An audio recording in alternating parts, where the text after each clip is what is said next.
Hello दोस्तों, आपका अरुणैन मोनोफिंग YouTube channel में स्वागत है। इस लेक्चर में हम कोई न्यू टॉपिक लेकर नहीं आए हैं। लेक्चर नंबर 8 से लेकर 15 तक में जहां भी हमने इरेशनल नंबर के कॉन्सेप्ट को यूज किया है वहां कुछ मिस्टेक हुई है, तो आपको इस वीडियो में हम जानकारी देंगे कि क्या मिस्टेक हुई है और आपको क्या करेक्शन करना है। और हमने जो मिस्टेक की है उसके लिए मैं एक बार आपसे क्षमा चाहता हूं, आप हमें क्षमा कर दीजिएगा। बाकी लेक्चर नंबर 15 के बाद जो भी लेक्चर हैं वहाँ करेक्ट कर लिया गया है इस बात को, लेकिन हमने सोचा कि आपको भी हम इस जानकारी को दे दें। हालांकि हमने जितने भी लेक्चर में हमने इरेशनल नंबर के कॉन्सेप्ट का यूज किया है वहाँ हमने कमेंट बॉक्स में कमेंट कर दिया है कि क्या आपको करेक्ट करना है, लेकिन हमने सोचा कि आपको एक वीडियो बनाकर इस जानकारी को दे दूं कि क्या आपको करेक्शन करना है, किस तरह से करेक्ट करना और क्यों वो जो फिट फॉर्म में हमने डेफिनेशन यूज की है वो क्यों इनकरेक्ट है, इसकी जानकारी हम इस वीडियो में देंगे। और आपसे भी रिक्वेस्ट है कि आप भी अगर हमारे साथ साथ नोट्स बना रहे हैं तो आप भी जाकर नोट्स में अपने करेक्ट कर लीजिएगा। तो हम स्टार्ट करते हैं। जब हमने आपको बताया था कि इरेशनल नंबर का सेट जो होता है हम इस तरह से लिखते हैं कि under root p such that p is a prime number. हमने आपको बताया था जहां भी हमने इरेशनल नंबर का कॉन्सेप्ट यूज किया हमने इस तरीके से सेट को डिफाइन किया है, इरेशनल नंबर के सेट को। तो इसमें क्या मिस्टेक है कि जब हम इस तरह से लिखते हैं तो ये जो हैं ये तो सारे हैं इरेशनल नंबर, लेकिन इसके अलावा कुछ और भी नंबर हैं जो इरेशनल नंबर ही होते हैं, लेकिन अगर हम सेट इस तरह से डिफाइन करते हैं तो बहुत सारे नंबर हैं जो अभी भी बचे हुए हैं। लेकिन जब भी हम कोई कॉन्सेप्ट डिफाइन करते हैं तो उसमें क्या होता है कि ऐसा कोई भी नंबर नहीं होना चाहिए जो जो बचे रहना चाहिए, सभी नंबर आना चाहिए उस सेट के अंदर।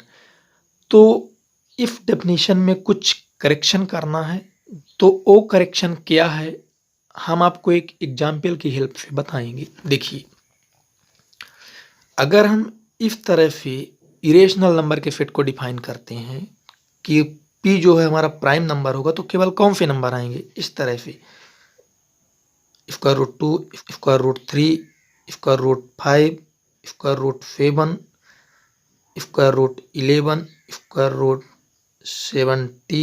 √13, √19, √23,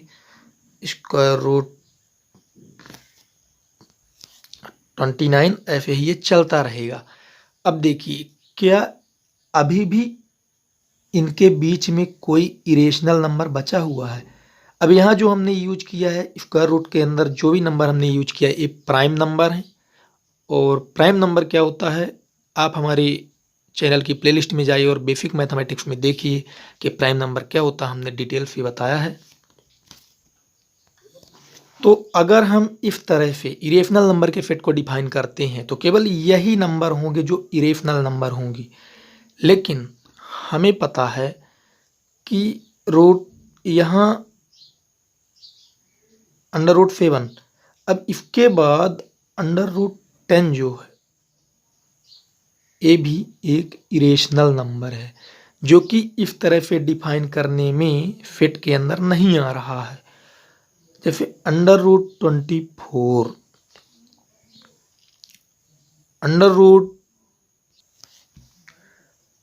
√20, ये सब इरेशनल नंबर हैं, क्योंकि इरेशनल नंबर क्या होते हैं जिनको हम p/q के फॉर्म में नहीं लिख पाते हैं वो सब इरेशनल नंबर होते हैं, और जिनको p/q के फॉर्म में लिख पाते हैं वो सब रेशनल नंबर होते हैं। तो हमें यहाँ से क्या पता चला कि जब हम इस तरह से डिफाइन करते हैं डेफिनेशन को इरेशनल नंबर की तो इस तरह के एलिमेंट अभी भी छूट रहे हैं। तो जो करेक्शन कर रहे हैं इस डेफिनेशन में वो क्या है कि इरेशनल नंबर का सेट जो है वो इस तरह से होगा। यहाँ एक करेक्शन और भी करना था कि प्लस और माइनस भी इफ का रूट पी के आगे आना चाहिए था, क्योंकि केवल रूट टू टाइप्स के एलिमेंट ही नहीं होते irrational number, minus root two types के भी एलिमेंट इरेशनल नंबर होते हैं। तो हमें क्या लिखना चाहिए, प्लस माइनस रूट पी, इस तरह से लिखना चाहिए। तो ये भी आपको करेक्शन करना है। तो जो अब हम न्यू तरीके से इस सेट को डिफाइन करेंगे, जो करेक्ट डेफिनेशन होती है, आपको सभी जगह जो अब हम लिखवा रहे हैं यही लिखना है। इसमें कुछ करेक्शन थे, क्योंकि इस तरह के एलिमेंट जो थे छूट रहे थे, केवल वही एलिमेंट इसमें आ रहे थे जो प्राइम नंबर थे। देखिए, plus minus root p, p is a number which has no perfect square।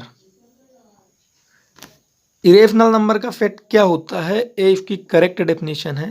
Plus minus square root p such that p is a number which has no perfect square, मतलब कि जिसका perfect square नहीं होता है वो हमारा P होगा। तो इस तरह से अगर हम इरेशनल नंबर के सेट के बारे में डेफिनेशन दें तो एक करेक्ट है और ए इनकरेक्ट है, क्योंकि इसमें कुछ एलिमेंट हैं जो अभी भी बचे हुए हैं इरेशनल नंबर के सेट में। तो जब हम इस तरह से डिफाइन करेंगे तो अभी जो ए एलिमेंट छूट रहे थे ये सभी आ जाएंगे इस सेट के अंदर। अब p is a number which has no perfect square, इसका मतलब क्या है, देखिए जैसे हम क्या ले रहे हैं, परफेक्ट स्क्वायर का मतलब है जैसे 25 को स्क्वायर रूट के अंदर लिख रहे हैं, तो इसको हम किस फॉर्म में लिख सकते हैं, 5 का स्क्वायर, तो बाहर आ जाएगा 5। तो ये जो है इरेशनल नंबर नहीं है, एक रेशनल नंबर है, क्योंकि इसका परफेक्ट स्क्वायर है। और डेफिनेशन में हमने क्या लिखवा है, which has no perfect square, जिसका परफेक्ट स्क्वायर नहीं है, जैसे अंडर रूट 20। अब देखिए इसका परफेक्ट स्क्वायर नहीं है, इसको आप जैसे किसी के स्क्वायर के फॉर्म में नहीं लिख सकते हैं, तो एक इरेशनल नंबर होगा, जबकि ये एक रेशनल नंबर है। जैसे 16 लें आप, इसका स्क्वायर रूट निकालें तो ये क्या आएगा, 4 का स्क्वायर, ये 4 के इक्वल होगा, जो कि एक रेशनल नंबर है क्योंकि इसका परफेक्ट स्क्वायर है। और अगर हम लें किसका, 10 का, तो इसको अब हम परफेक्ट स्क्वायर के फॉर्म में नहीं लिख पाएंगे, जिससे कि एक इरेशनल नंबर होगा। हम उम्मीद करते हैं कि आपको समझ में आ गया होगा कि क्या करेक्शन करना था इफ डेफिनेशन में और क्या करेक्ट डेफिनेशन है। ए है correct definition set of irrational number की, और आपको यहाँ प्लस माइनस भी लगा लेना है और लिख लेना है such that p is a number which has no perfect square. So I hope कि आपको समझ में आ गया होगा क्या करेक्ट करना है। Thank you friends for watching my video. और एक बार अपनी इस मिस्टेक के लिए हम आपसे फिर से क्षमा मांग रहे हैं।